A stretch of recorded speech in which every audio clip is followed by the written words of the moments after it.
মরুভূমির প্রাণী সান্ডা নিয়ে তোলপাড় চলছে বাংলাদেশে। ফেসবুক হয়ে গেছে কফিলের ছেলে আর সান্ডাময়। জনপ্রিয়তার বিচারে বর্তমানে দেশে পরিমণির চেয়ে সান্ডা বেশি জনপ্রিয়। সান্ডা নিয়ে এমন মাতামাতি চলতে থাকলে দেশি গুইসাপ বিপদে পড়তে পারে। অনেকে তখন সান্ডা মনে করে গুইসাপের বিরিয়ানি খাওয়া শুরু করবে। তবে কেকা ফেরদৌসি যাতে সান্ডা সম্পর্কে জানতে না পারে সে ব্যাপারে থাকতে হবে সতর্ক।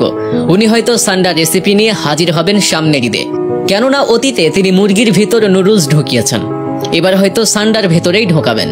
যাদের চার বিয়ে করার শখ আছে কিন্তু শক্তি নাই, তারা সান্ডার তেল ব্যবহার করতে পারেন।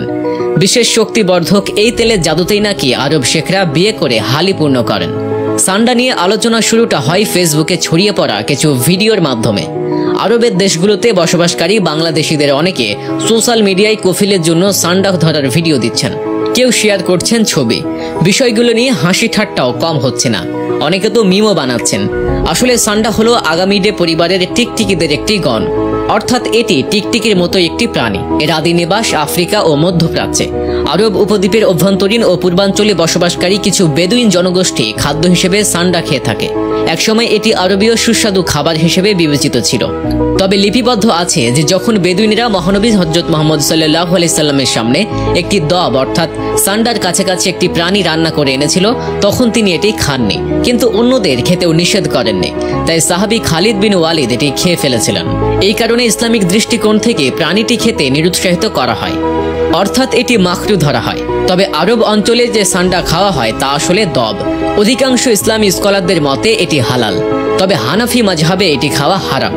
ইহুদি ধর্মে সান্ডাকে ঐতিহ্যগতভাবে বাইবেলের তজাব হিসেবে চিহ্নিত করা হয়।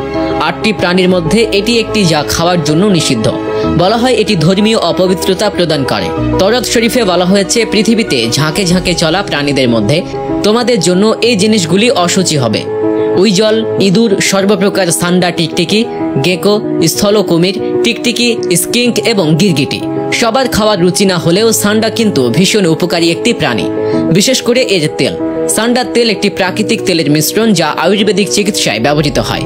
মূলত যৌন কর্মহীনতা সমস্যার সমাধানে এটি ব্যবহৃত হয়ে থাকে।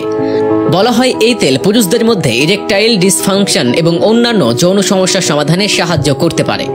সান্ডা নামক প্রাণীটি কাঁটা লেজযুক্ত টিকটিকি, ইউরোমাস্টিক্স মাস্টিগুর বা সান্ডা টিকটিকি নামে পরিচিত।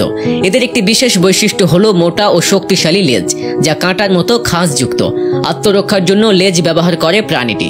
সান্ডা মূলত তৃণভোজী, তবে কখনো কখনো এরা পোকামাকড় ও অন্যান্য ছোট প্রাণী, বিশেষ করে ছোট আকারের টিকটিকি খেয়ে থাকে। জাগ্রত অবস্থায় এই প্রাণী বেশিরভাগ সময় ব্যয় করেন রোদ পোহাতে, আর রাতের বেলা অথবা কোনো বিপদের সময় আশ্রয় নেয় ভূগর্ভস্থ গর্ত বা কক্ষে। সাধারণত পাহাড়ি ও পাথুরে অঞ্চলে বসবাস করতে পছন্দ করে সান্ডা, কারণ এটি নিরাপদ আশ্রয়স্থল এবং সহজলভ্য উদ্ভিদজাত খাদ্য পাওয়া যায়। বন্য পরিবেশে তারা সাধারণত আশেপাশে সহজলভ্য যে কোনো গাছপালা খেয়ে থাকে।